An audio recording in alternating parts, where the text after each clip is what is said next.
Thank you. Today we have some letters from our listeners. Ruth, would you read that letter, please?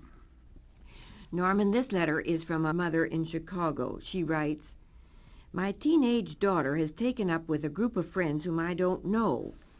She never has them over to the house, and she doesn't discuss them with me. This is the first time this has ever happened. A year ago she was going with a boy I disapproved of very much, and I'm afraid that this group she's now running around with is much the same kind. How can I talk to her about this?" Now, you haven't given me much information to go on, but I suspect from your attitude that a lot of the lack of communication is on your side. Are you sure that you talked over your daughter's relationship with the boy you met on a calm, understanding basis? If you didn't, this is probably the reason she is isolating you from her present friends. I would suggest that you have a calm and sympathetic talk with her and express your willingness to understand her own point of view as far as anything is concerned.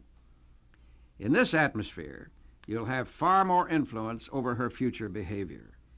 Your daughter obviously doesn't want you to control her life, but that doesn't mean that she wouldn't appreciate your help and guidance.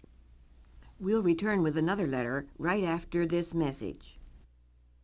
This lady from Birmingham writes, "My husband and I have lived together very happily for the last 15 years. We have 4 lovely children, and I must tell you we have wanted for nothing. Recently, he became quite ill, and our family circumstances have been greatly reduced. We have had to sell our home and move into a small apartment. I know my husband blames himself for what has happened and is in deep depression most of the time. I don't blame him at all, but how can I convince him not to blame himself?" Well, your letter indicates that you are a very understanding woman and that you have accepted your change in fortune with great courage. I can't tell you what steps you could take to help your husband. Those are things you must discover for yourself. But I know from your letter that your attitude of helpfulness can only be a support to him.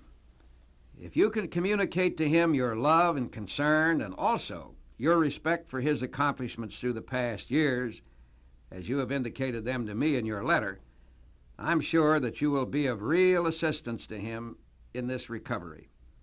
Fortunes, you see, may change, but relationships are constant.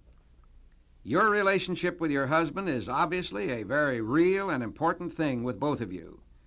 In spite of any misfortune, you must feel fortunate that you have that. Thank you, Norman. If you have a question you'd like to ask Dr. Peale, please write in care of this station.